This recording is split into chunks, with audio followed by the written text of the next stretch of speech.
Blindly सभी teachers को follow किया और 1 साल की जर्नी में मैं अपनी ड्रीम लाइफ पा गया सिर्फ नर्सिंग नेक्स्ट लाइफ की वजह से। Hello everyone, my name is Dr. Anand, your pediatrics faculty, and today is a very beautiful day. Today we have one of the most amazing contestant with us. आज हमारे सामने है all India rank 41,000 नहीं, 4100 नहीं, 410 भी नहीं. We have AIR 41, 2 digit AIR 41 rank. तो ma'am मैं चाहूंगा कि आप अपने आप को खुद इंट्रोड्यूस करें कि आपका नाम क्या है और आप कहाँ से हैं. Good evening, sir. Myself, Devlina Bhattacharya. I am from West Bengal. I completed my BSc Nursing 2024 मार्च में और मैं तब से प्रिपरेशन कर रही थी और ये मेरा सेकेंड अटेम्प्ट था। तो ओके, वंडरफुल वंडरफुल. तो मेरा पहला सवाल तो आपसे जल्दी से ये है कि लाखों लोग जो हैं AIR 41 या 2 digit रैंक चाहते हैं मैम. तो अगर एक बहुत ही नया स्टूडेंट आपका इंटरव्यू देख रहा हो तो आप कुछ बताएं कि is it really possible, is it very difficult, how did you do it. Sir obviously it is possible because जब मैंने प्रिपरेशन स्टार्ट किया था तब मैं कुछ नहीं मुझे ये सब पता था। मैं टोटली जीरो था, I was a below average student. तो फिर 1 साल एनएमएल के साथ मैंने जो कुछ भी सीखा उससे ही मेरा सिलेक्शन हो गया। And very good, very good. But definitely your hard work is amazing because you might have really worked so hard. And parents का कैसा रिव्यू था जब ये रिजल्ट है, मुझे बताइए आप कहाँ थे, किसने देखा, क्या रिएक्शन था पेरेंट्स का. सर मैंने तो सोचा था मेरा सिलेक्शन नहीं होगा तो फिर एग्जाम के बाद फिर से पढ़ना स्टार्ट कर दी थी। तो तब मैं बस पढ़ के थोड़े से यूट्यूब में ऑन किया तो तब मुझे पता चला कि थोड़ी देर पहले रिजल्ट आई है। तो फिर मैंने जब देखा मुझे तो विश्वास ही नहीं हुआ कि ऐसे। तो फिर मैंने भाई को देकर चेक करवाया 3-4 बार। फिर मम्मी पापा को बोले। सब बहुत खुश है सर। बिल्कुल बिल्कुल बिल्कुल. आई मीन ये जो बहुत ही जीवन का बहुत बड़ा माइलस्टोन है जो आपने कवर किया है. मतलब जी आपका सर। सेकेंड अटेम्प्ट है, आपने बताया, और आपने बहुत कश्मकश और बहुत मेहनत की होगी इसके लिए. तो थोड़ा सा उस बैकग्राउंड पे चलते हैं मैम. थोड़ा बताइए कि कितने महीने जेन्युइनली लगते हैं अगर मुझे एक रैंक लाना है तो how many months I should dedicatedly study. Sir मेरा कॉलेज के टाइम में वैसा बेस क्लियर नहीं था तो मैं टोटली जीरो से स्टार्ट किया तो मुझे 1 साल लगी। मैंने सब्सक्रिप्शन लिया था अप्रैल में पिछले साल और इस साल एग्जाम में हो गया। तो सर मेरा पहले जो नॉट सेट था नॉट सेट 7 में रैंक बहुत ही पीछे था 3760। तो फिर इस बार तो हो गया सर। तो हजारों की रैंक से और अगली रैंक आ गई AIR 41. मतलब कैसे, अगर मैं आपसे आपका 24 आवर्स का शेड्यूल पूछूं, आप कितने घंटे पढ़ते थे, सारा टाइम पढ़ते थे या आप MCQs करते थे, कैसे रहा आपका जर्नी. जी सर। सर मैंने 10 घंटा पढ़ा रेगुलर 1 साल तक और एग्जाम के पहले एक मंथ 12 आवर्स ऐसे करके हो जाता था। मैं तो हम्म. घर में ही रहकर प्रिपरेशन दे रही थी, कहीं पर ज्वाइन नहीं किया। तो इसलिए मुझे टाइम थोड़ा मिलता था तो सारा दिन ही पढ़ने में ही चला जाता था ऐसे करके। और सुबह के टाइम में मैं थ्योरीज कवर करके फिर इवनिंग के टाइम में क्वेश्चन प्रैक्टिस करती थी रोज। Okay okay, very good. मतलब दिन के टाइम थ्योरी कवर करके शाम को आप MCQs प्रैक्टिस करते थे. वंडरफुल. एंड मैम आपने कौन सा सब्सक्रिप्शन प्लान लिया था, कोई स्टूडेंट भी लेना चाहे तो विच प्लान यू टुक इट. फिर मैंने C+ की सब्सक्रिप्शन लिया था 1 साल का जो होता है वही मैंने जी. लिया था। अच्छा, C+ का, वंडरफुल. और मैं ऑल्सो ये जानना चाहूंगा कि आपने CSAT NN SAT आपने ये सब भी अप्लाई किया था इनके लिए भी. जी जी सर वो तो बहुत ही हेल्पफुल था। मैंने वही से ही सीखा एग्जाम देते देते पहले मेरा रैंक बहुत ही पीछे आता था उसमें। जब मैंने फर्स्ट एग्जाम देना स्टार्ट किया तब मेरा रैंक नंबर 30 आया 100 में से। तो तब प्रैक्टिस करते करते आखिर में वो 70-72 तक आ गई थी। वेरी तो गुड, वो wonderful. Very nice, yes. And also मैं ये जानना चाहूंगा मैम कि बहुत सारे बच्चे पढ़ाई शुरू तो करते हैं but somewhere in between they start lacking confidence. तो ये बताइए कि डिस्ट्रैक्शंस को कैसे अवॉइड किया जाए. और मतलब जैसे होता है ना, 15 डेज, 20 डेज, 1 मंथ में अच्छे से पढ़ा, फिर एकदम से एक डिप आता है कि will I be able to do it, क्या हो पाएगा, उतना मजा नहीं आ रहा पढ़ने में, मेरे फ्रेंड्स कितना जल्दी से पढ़ रहे हैं. तो ये सब को आपने कैसे कैसे हैंडल किया. जी सर ऐसा बहुत सारे नेगेटिव थॉट्स आते हैं प्रिपरेशन के टाइम में। लगता है कि बहुत सारे कोई तो बहुत कम पढ़ के सिलेक्शन मिल रहा है तो मैं इतना पढ़ रही हूँ मेरा क्यों नहीं हो रहा।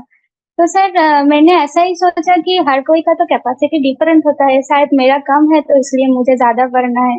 ऐसे करके मैं हम्म। अपने आप को मोटिवेट करती थी कि और सर वेरी आपका जो मोटिवेशनल कोट था कि believe in yourself you are half way there, वो मुझे बहुत ही इंस्पायर करती थी जब नेगेटिव थॉट्स आते थे तब। बिल्कुल बिल्कुल, आई मीन पॉजिटिव एनर्जी और पॉजिटिव, वो कहते हैं ना कि be positive, you never know whom you're inspiring. तो जी जी बूंद सर। से ही सागर बनता है, तो वह बूंद बूंद से ही है कड़ी जो पूरी बनती है। तो जी अच्छा सर। ये बताइए कि फास्ट ट्रैक क्लासेस का कोई योगदान था आपके इस प्रिपरेशन में? हाँ सर, बहुत वो बहुत ही हेल्पफुल था। मैंने खुद का रिवीजन किया था 3-4 बार, पर एग्जाम के जस्ट पहले वो एक कॉन्सेप्चुअल जो था वो बहुत ही हेल्पफुल था सर। और लगता है कि जब नोट्स बनाते हैं तो बहुत सारे चीज थोड़े थोड़े छूट जाते हैं, पर वो फर्स्ट ट्रैक में सभी एक साथ कवर हो जाता है पूरा कंसेप्ट। तो सर ये ओके। बहुत ही हेल्पफुल है। बिल्कुल बिल्कुल, हमेशा हम स्टूडेंट्स को हमेशा कहते हैं कि फास्ट ट्रैक क्लासेस तो एक तरह का यूएसपी है। एक होता है कि हाँ प्रॉपर जी सर। सी प्लान सी से आपके अच्छे वीडियोस पढ़ना। फिर होता है अगर आपने हाँ कुछ मार्क मिस आउट कर दिया है, तो रैपिड रिवीजन या एक fast track is nothing but a last 3 year का प्रीवियस ईयर क्वेश्चंस का रिवीजन है इनडायरेक्टली। जी तो जी और सर। उसमें हाँ, से ही बार बार आते हैं, इस साल भी, अब इस बार भी कंजेनिटल डायफ्रामेटिक हर्निया और इवन पिजन बहुत बॉटल सारे। टीएफ, मतलब भर हाँ भर के लीवर सेइंग के क्वेश्चन, मतलब वो थे। चलो अच्छा जी सर। है, सबने इतनी मेहनत जो करी है। तो ये बताइए मैम, स्टैंडर्ड टेक्स्ट बुक्स को आपने कितना पढ़ा और वीडियोस को आपने कितना देखा? आपने 50-50 किया या कैसे आपका जर्नी था इसके रिगार्डिंग? सर मैंने जो वीडियोस था उसका मैंने सभी सभी वीडियोस देखा और उसका नोट बनाया खुद से। और कुछ था जो बुक्स में ही था, जैसे सर लोग पढ़ाते थे तो मैं वो बुक्स में मार्क कर देती थी। तो ये दोनों मिलके मैंने नोट्स बनाया और फिर उसको ही पढ़ा। पूरा बुक्स नहीं ओके पढ़ा, नोट्स और बुक मिल करके ऐसे करके पढ़ती थी। ओके, जितनी अच्छी बात है, balance approach is the best approach. थोड़ा सा बुक्स और थोड़ा सा वीडियोस करके, एंड यस डेफिनेटली उसी से ही that also makes very sense. जी सर। एंड मैम एक चीज और मैं पूछना चाहूंगा आपसे कि आपकी रिवीजन स्ट्रैटेजी क्या थी? फॉर एग्जांपल अगर हम, कई स्टूडेंट्स हमें मैसेज करते हैं कि सर अब मैं जॉब भी कर रहा हूँ और मैं नॉर्थ सेट का प्रिपरेशन भी कर रहा हूँ, तो क्या हाँ आप भी उसी उसमें थे कि आप खाली पढ़ाई कर रहे थे? सर, मैं खाली पढ़ाई कर रहा था घर में। मैंने कहीं पर ज्वाइन नहीं किया। हम्म। ओके जी, अच्छी बात है, बहुत अच्छी बात है। मतलब AIR 41, मतलब मैं जब मुझे पता लगा कि मैं आपका इंटरव्यू लेने वाला हूँ, मैंने कहा 41, मैंने कहा वो लड़की तो ऐसे कूद रही होगी, भाग रही होगी यहाँ वहां, क्योंकि फोर्टी नहीं वन तो सर। ऐसा होता है कि जी जी, बताइए। सर मेरा ड्रीम था, मैं इतने दिन से देख रहा था कि आप बहुत सारे टॉपर्स के इंटरव्यू लेते थे, तो मैंने कभी नहीं सोचा कि मैं आपके साथ, ये मेरा ही एक ड्रीम फुलफिल हो गया आज। नहीं नहीं, ये मेरी खुशकिस्मती है कि मैं आपका इंटरव्यू ले पा रहा हूँ। आपने इतनी मेहनत की, इतने, वो कहते हैं ना, लाखों में जाके आप ऊपर ऊपर ऊपर ऊपर ऊपर 41 पे आए। Your parents must be really proud of your self, और हम सब, हमारी ठीक है। टीम इतनी ज्यादा आप पे बहुत ज्यादा प्राउड है। बहुत बहुत अच्छी बात है।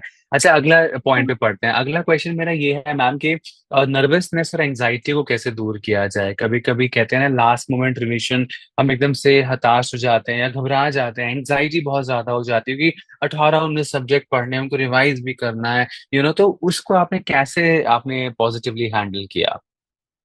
जी सर, एंजाइटी तो बहुत होता है, मतलब कि एग्जाम के पहले की एग्जाम के जब से एक वीक पहले से ये घबराहट से ऐसे होता है। तो मैंने उस टाइम में सोचा कि अ, अगर मैं थोड़ा सा भी एंग्जियस हो गया तो मेरा जो एफिकेसी है वो डिक्रीज कर जाएगा, तो फिर मैंने 100% नहीं दे पाऊंगी। ऐसे करके मैं अपने आप को काम रखती थी कि अगर राइट। यही गया तो मेरा नेगेटिव हो जाएगा, ऐसे करके हम्म। मैं वेरी डर। ट्रू। आई थिंक कहीं ना कहीं अपने आप को भरोसा दिलाए रखना, अपने आप में एक होप, एक एक दिया जो है वो जगाए रखना कि हो जाएगा हो जाएगा हो जाएगा। वो करते करते करते करते करते करते को हो भी गया। सो जी sir. Very true, very true. अच्छा, मेरा अगला सवाल ये है कि मतलब अब कई स्टूडेंट्स कहते हैं कि सारे सब्जेक्ट्स नहीं पढ़ने चाहिए। Some people say only major subjects are important, minor are not important. तो what was your take on that? Did you study everything? Did you skip out few subjects? कैसे किया आपने? सर मेजर जो 5-6 subjects हैं वो मैंने बहुत ही अच्छे से कवर किया, पर माइनर एकदम से छोड़ना नहीं है, क्योंकि उससे भी 2-2 क्वेश्चन आ जाते तो फिर 10 क्वेश्चन ऐसे ही चला जाएगा अगर पूरा ही छोड़ दिया तो। तो फिर थोड़ा एक लास्ट मिनट रिवीजन के थ्रू या गोल्डन पॉइंट्स के थ्रू उसको भी कवर करना चाहिए। मैंने ऐसे ही किया सर। Very true. और मैम आज के एरा में इतनी ज्यादा जो है मतलब overload of information we all are facing. मतलब जी पीडीएफ जी फाइलें इतनी सारी हैं, नोट्स इतने सारे हैं।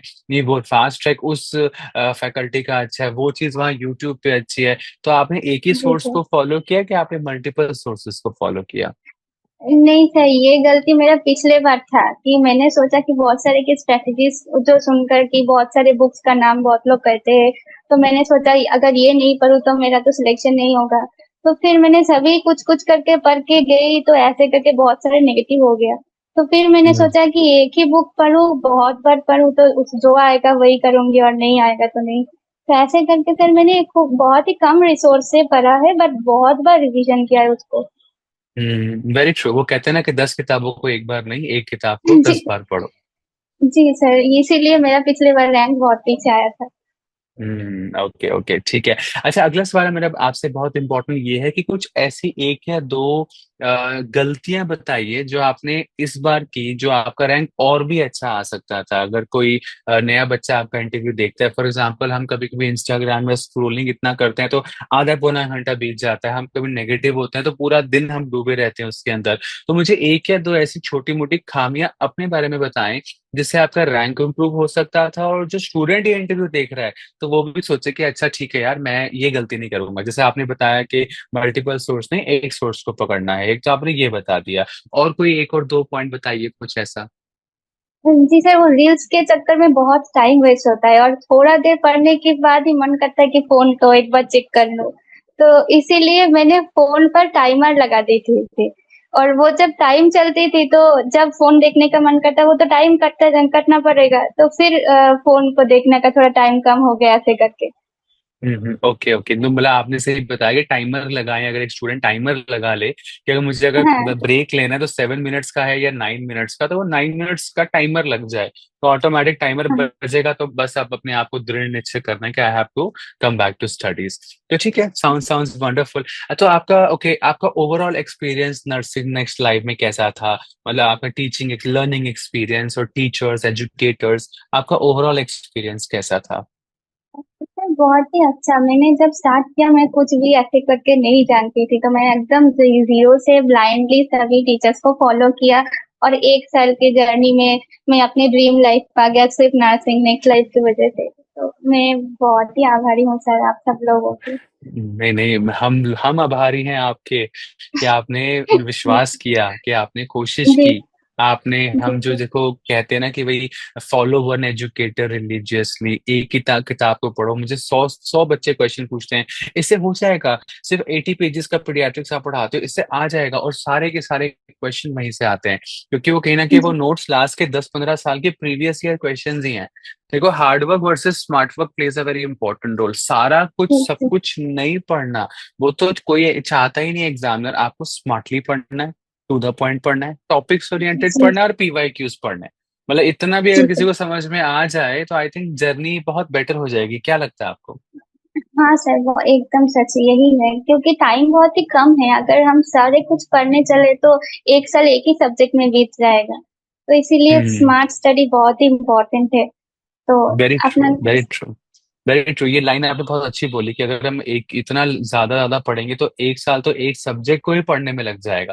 तो विच इज अ वेरी जी सर। Logical point. अगर आप देखिए, अगर आप कोई पीएचडी कर रहे हैं उसमें, पीडियाट्रिक्स में उसमें, तब तो आप पढ़ें, फिर तो sky is the limit, it's beautiful. जी लेकिन ये जी अभी सर। जो है ये टारगेट ओरिएंटेड ऑडियंस का है। बहुत अच्छे मैसेज करते हैं, मैंने सारा पढ़ा, मैंने इतना कुछ पढ़ा तभी मेरा रैंक नहीं आया। तो हार्ड वर्क हर कोई कर रहा है, पर थोड़ा सा हम्म। स्मार्ट वर्क, थोड़ा सा जी फ्रेंड के साथ पढ़ लो, किसी को पढ़ा दो, एमसीक्यूज बहुत ज्यादा करो, तो वही I mean the best approach है।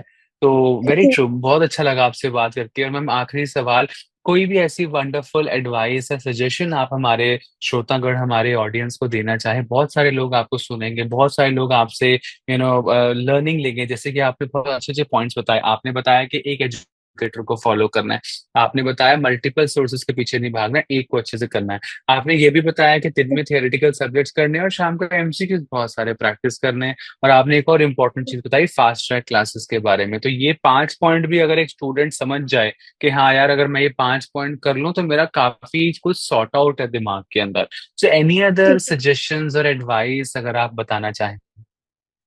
जी सर, मुझे ये लगता है कि किसी का भी स्ट्रैटेजी को ब्लाइंडली नहीं फॉलो करना चाहिए, क्योंकि हर एक का कैपेसिटीज डिफरेंट होता है। तो पहले स्टूडेंट सेल्फ एनालिसिस करे और देखे अपना खुद का स्ट्रेंथ और वीकनेस क्या है, उसके मुताबिक स्ट्रैटेजी बनाए और वो ओबिडियंटली फॉलो करे तो सिलेक्शन आ जाएगी। Very true, very true. दोबारा बोलो ये लाइन जो आपने अभी पूरा बोला है, बिल्कुल मोती की तरह सच है ये। दोबारा बोलो, आपने क्या कहा अभी? सर, मैंने बोला कि हर किसी का कैपेसिटीज तो डिफरेंट होता है, तो किसी का स्ट्रैटेजी ब्लाइंडली नहीं फॉलो करना है। पहले सेल्फ एनालिसिस करो और ढूंढो कि अपना स्ट्रेंथ और वीकनेस क्या है। फिर उसके मुताबिक कोई स्ट्रैटेजी बनाकर वो ओबिडियंटली अगर कोई फॉलो करे तो ऑब्वियसली सिलेक्शन आ जाएगा। बिल्कुल बिल्कुल, मतलब ये 10/10 लाइन है, इसमें कोई डाउट नहीं है।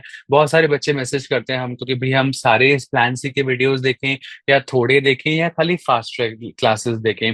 तभी हम उनको ठीक है। कहते हैं कि अगर आपका सब्जेक्ट जो मेजर सब्जेक्ट्स है मोटा मोटा, वो तो सारा ही देखना चाहिए, क्योंकि उसमें जी। क्वेश्चंस बहुत सारे आते हैं। लेकिन कहीं आपको जी लगता सर। है कि सब्जेक्ट आपका बहुत अच्छे से प्रिपेयर कर रखा है, तो आप में हल्का सीक्वेंस वीडियोस कम कर सकते हो और फास्ट ट्रैक को चालू कर सकते हो। तो दैट्स द जी होल सर। स्टोरी, लेकिन अगर कि आपको अपने आप का पता है कि मैं इसमें वीक हूं, तो then you have to watch everything. और इससे मुझे कॉन्फिडेंस है, मेरा पीवाईक्यूज प्रीवियस ईयर क्वेश्चन निकल रहे हैं, तो मैं फास्ट ट्रैक या लिमिटेड मैं पढ़ूंगा। तो व्हाट डू यू थिंक जी अबाउट इट? आपको क्या लगता है? सर, अगर किसी का मेजर सब्जेक्ट पहले वो सबसे इम्पोर्टेंट है, अगर वो कवर हो गया तो फिर थोड़ा सा माइनर देखकर भी सिलेक्शन हो जाएगा। रैंक का पता नहीं, पर सिलेक्शन ही तो हमारा टारगेट है, तो ऐसे करके सिलेक्शन हो जाएगा। अगर मेजर कंप्लीट हुआ और माइनर थोड़ा सा भी देख गया तो ऐसे करके मेरा मानना है। Very true, very true. बिल्कुल मोती की तरह आपने इंटरव्यू दिया है, और आपके मार्क्स भी मोती की तरह ही आए हैं, रैंक भी बहुत सुंदर है। तो थैंक यू भगवान सो मच। बहुत बहुत खुशियां दे। और मैं चाहूंगा कि आगे और भी पीएचडी करो, आगे स्पेशलिटी करो बहुत ज्यादा, और बहुत सारे इंटरव्यूज ऐसे करते रहो आप हमारे साथ। हमें भी खुशी होगी, आपको भी खुशी होगी। जी सर। ठीक है ma'am, thank you so much, बहुत अच्छा लगा आपसे बात करके, and thank you thank you अपना सर। टाइम देने के लिए। यस, नहीं thank you. Sir, thank you so much sir. Thank you so much. Thank